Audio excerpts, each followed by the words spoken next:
Bhagavate Vasudevaya. Om Namo Bhagavate Vasudevaya.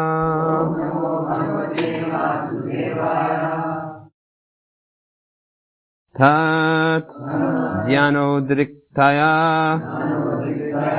Bhaktya Vishuddha Dishana Hare Tasmin Narayana Pade Ekanta Matayo Gatim Tadyanodriktaya Bhaktya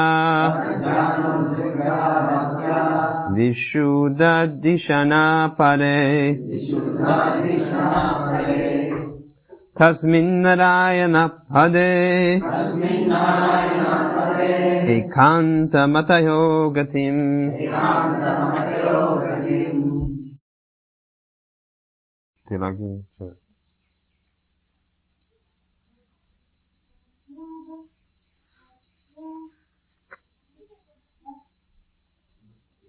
What's wrong? Can't see it? What's wrong? Tadyanodriktaya.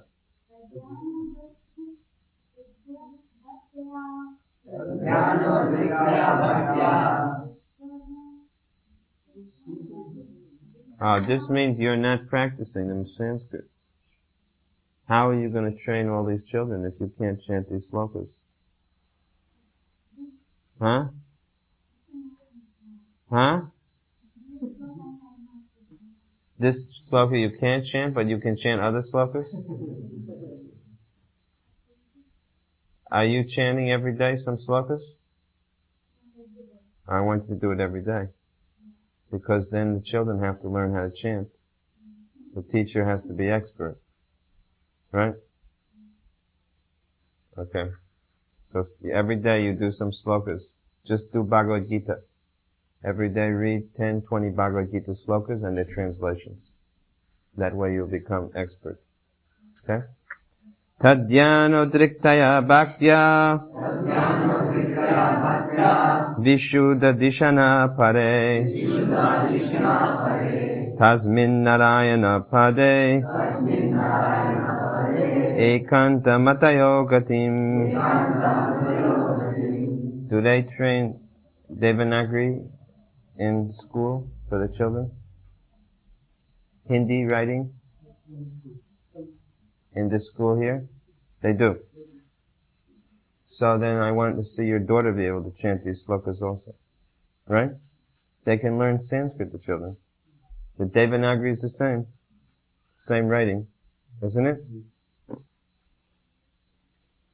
So that'll be nice if she learns, then the other children will learn this.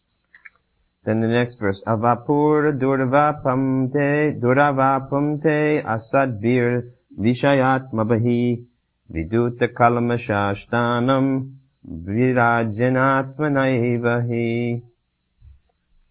Tat. That. Dhyana. Positive meditation. Utriktaya. Being freed from. Bhaktya. By a devotional attitude. Vishuddha. Purified. Dishanaha. By intelligence. Pare. Unto the transcendence. Tasmin. In that. Narayana. The personality of Godhead Sri Krishna. Pade. Unto the lotus feet.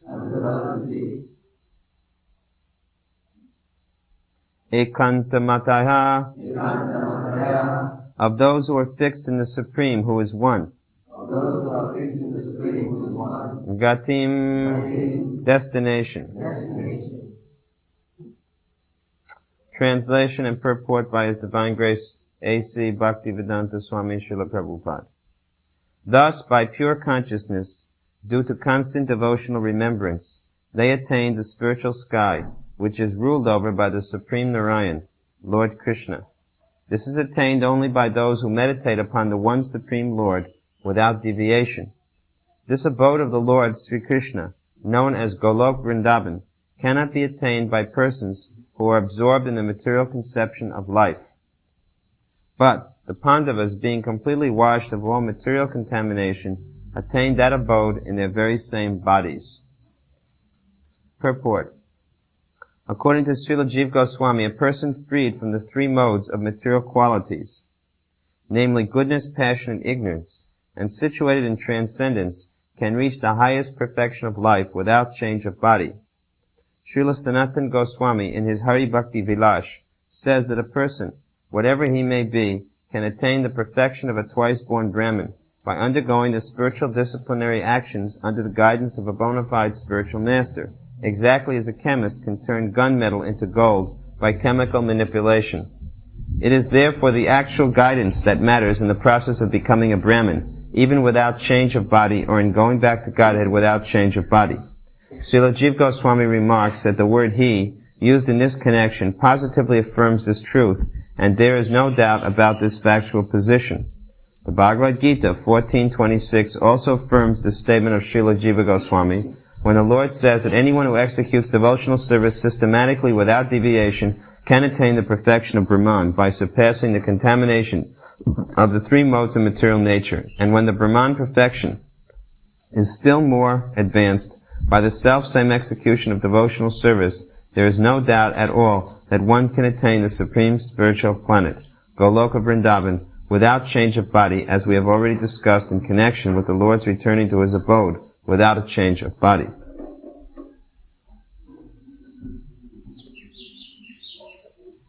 Nama Om Vishnu Padaya Krishna Prasnaya Bhutale Shrimate Bhaktivedanta Swami Iti Namane Namaste Sadasati Deve Gauravani Pacharane Nirvishesha Sundavadi Paskata Deshatarane. So this verse is certainly wonderful. Taken as it is, it states that the Pandavas went back to Godhead in the very same body, even as the Lord's returning to his abode without a change of body. In regard to the description of Dhruva Maharaj, it says that his body became transformed into pure spiritual energy. So, generally, the process for going back to Godhead requires that one gives up this body. And the soul evolves or develops or manifests its spiritual form. This body is not who we are.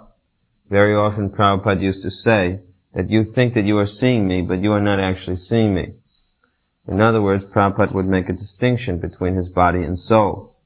Of course, this does not mean that the body of a pure devotee is material. Srila Rupa Goswami states in the Upadeshamrita that the spiritual master's body is always transcendental, even if it is seen to have some seeming imperfection due to birth or defect in various ways. And the comparison is made between the pure devotee's body and the Ganges water. The Ganges river sometimes has bubbles, foam, or mud floating in it, but that does not in any way inhibit the Ganges water from purifying anyone who comes into contact with it. So in the same way, a pure devotee's body, because it is always in touch with Krishna, is pure, even if there may be some apparent defect, such as the Ganges may have apparent defects of mud or foam or bubbles.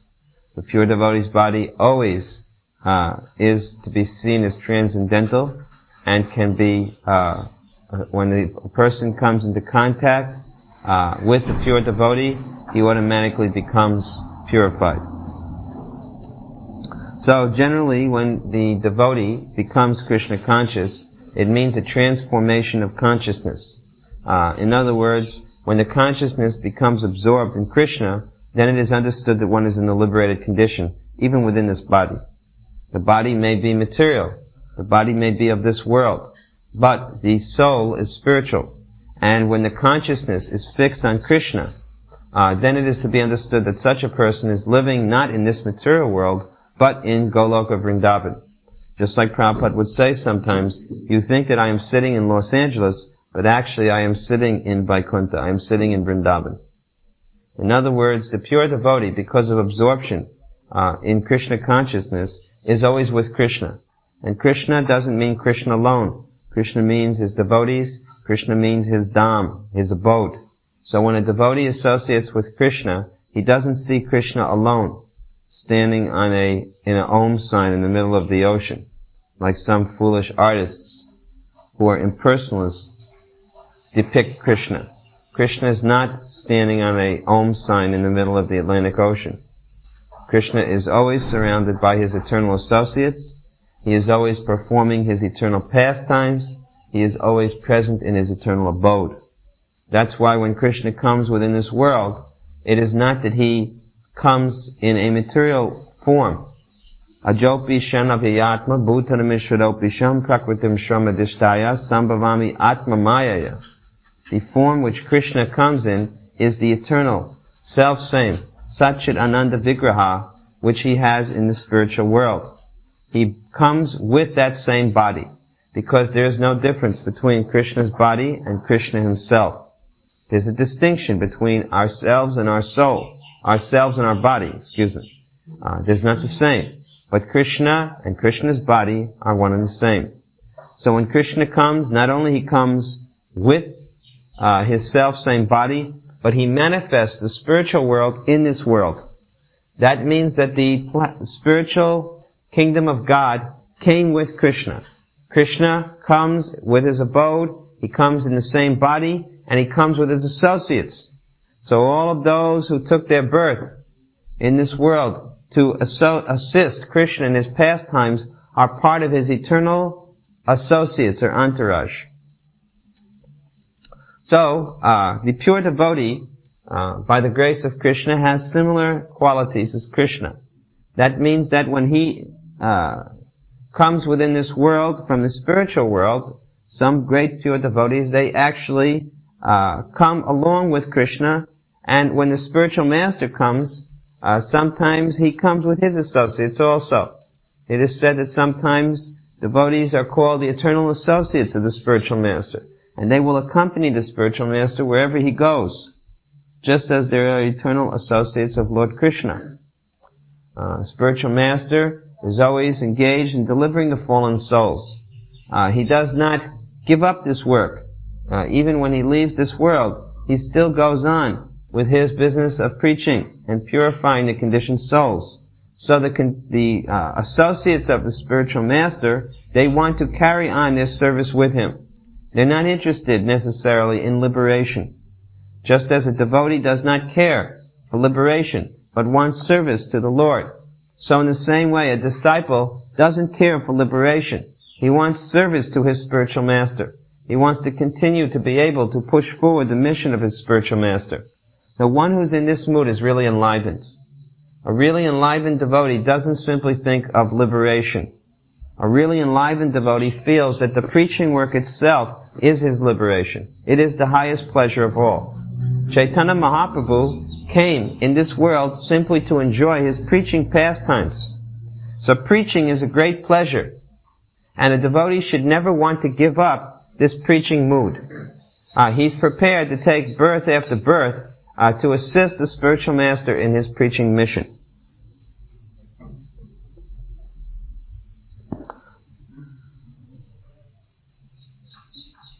So the advanced stage of Krishna consciousness is described as ragatmika or raganuga bhakti, spontaneous devotional activities, where there is no need of force.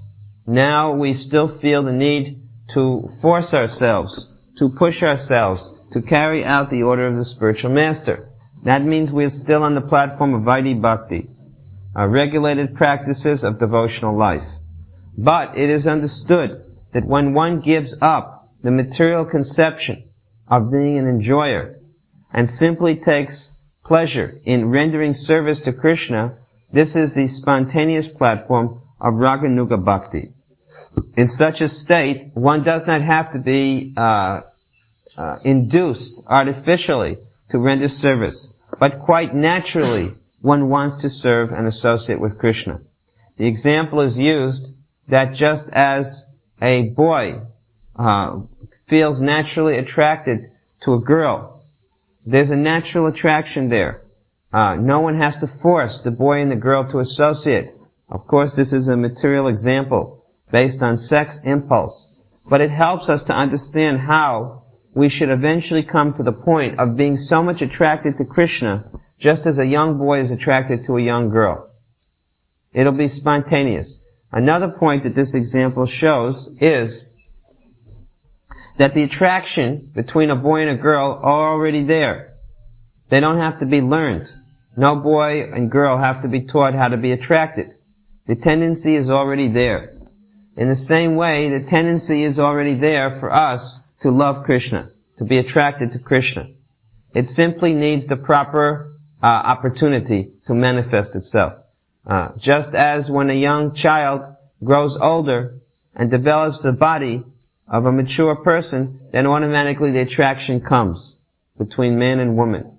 So in the same way, when our mature realization of Krishna consciousness is developed, then automatically the tendency to want to be with Krishna will be there. It will manifest itself. So we can accelerate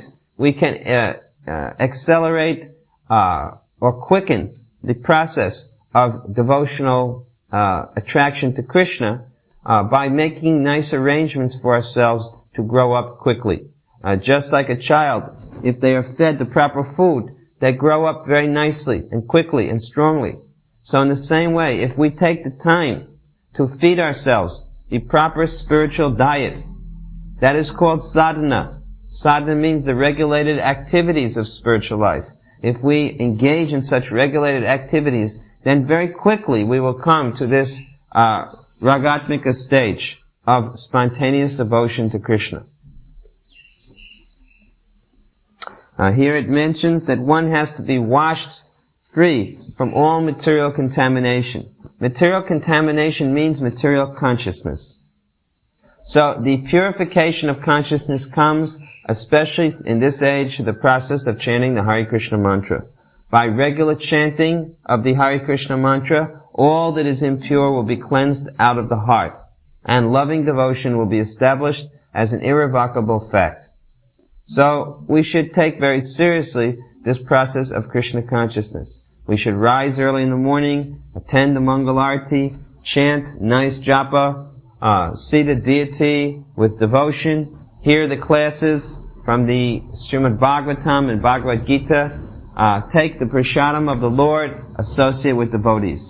You will see within a short span of only a few years that you'll become a very, very advanced devotee by this process. This process is so effective. It is so nice that in a very short time, even a person who is materialistic by nature can advance very quickly. Of course, there must be honesty in spiritual life. One has to actually not meditate on sense gratification within the mind.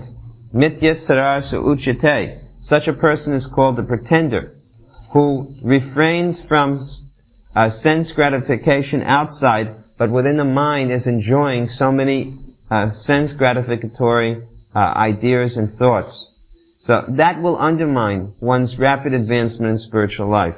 The purity has to be there from inside and outside, because after all, consciousness is what is going to determine one's actual position. Just like you can artificially put a dog up on the Vyasasana, but as soon as he sees a female dog, immediately he'll run off the Vyasasana and chase after her. So in the same way, you can artificially try to act as an advanced devotee. But if in your mind you're still meditating and contemplating on thoughts of sense enjoyment, then eventually those thoughts will cause your fall down. Because somehow there will be an opportunity for the object of those desires to manifest before you, and you will fall down. So consciousness has to be purified. Purification has to go completely within the heart. All these sinful, lusty desires have to be uprooted. Not that we just burn away or cut away the weed on the surface, but leave the root intact. Just like grass, you can cut it, but if you don't pull out a weed, if you cut the weed but you don't pull it out at the root, it grows up again, and it will continuously grow up. So you have to pull it out at the root. Otherwise, it will not be effective in purifying you. So these are some thoughts on this verse. The Pandavas, of course, who are mentioned here, are great devotees of the Lord. Narada Muni praises Yudhishthira Maharaj and the Pandavas that you are so fortunate that Krishna is personally living with you. So we can also say that devotees here are very fortunate that Krishna is personally living with you. We're very fortunate that Krishna is personally living in your home, in your neighborhood. You should take advantage of Krishna's association just like the Pandavas did. There's no difference. You have the same Krishna with you. Krishna personally, Krishna in a deity form is also the personal Krishna. So all that is required is that you maintain the same mentality the Pandavas did. They always paid their respectful obeisances to Krishna. They always heeded Krishna's advice and guidance. You have that same advice and guidance in Bhagavad Gita. Everything is there for you to make rapid advancement in spiritual life. Now it simply requires the effort on our parts. So we'll stop here and ask if there are any questions.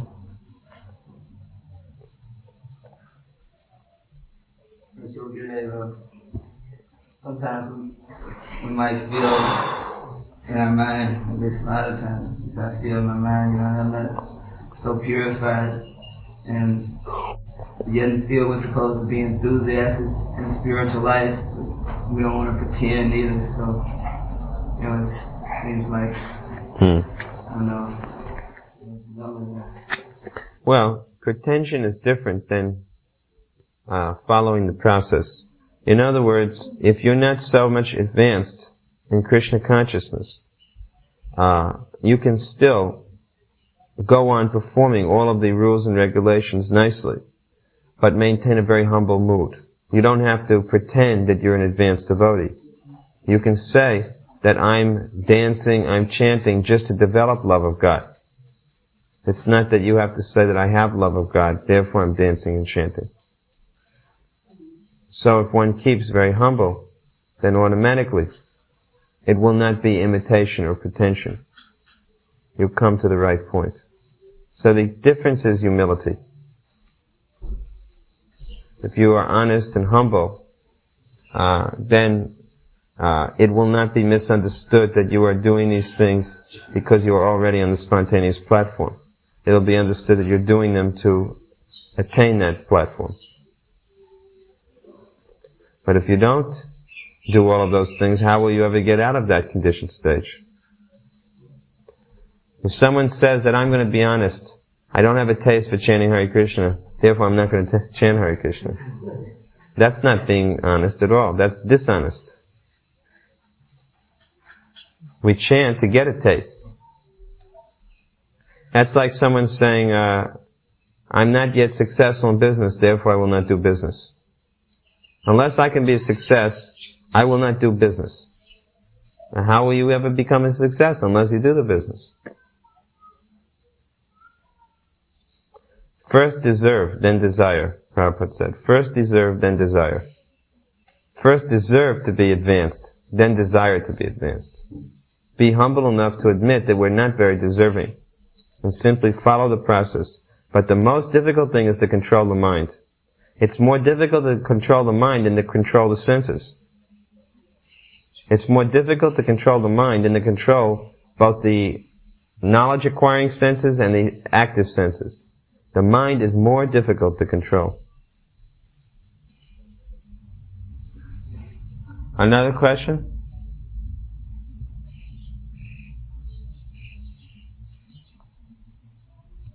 Regarding humility, just in that study I just understood that verse by Lord Chaitanya, you hang it around your neck. So that means that he is asking us to always remember that we should be humble. So how can we always remember that and not get puffed up? How can you always remember to be humble?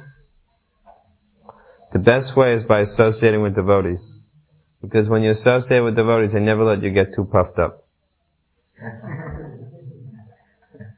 Devotees never let anybody get too puffed up. When you associate on your own, you get proud. Because then you can kid yourself into thinking you're such a big time devotee. But when you're around other devotees, then you don't get proud. So the best way to stay humble is to keep a good association with other devotees. Another question? Alright, I think we will end here.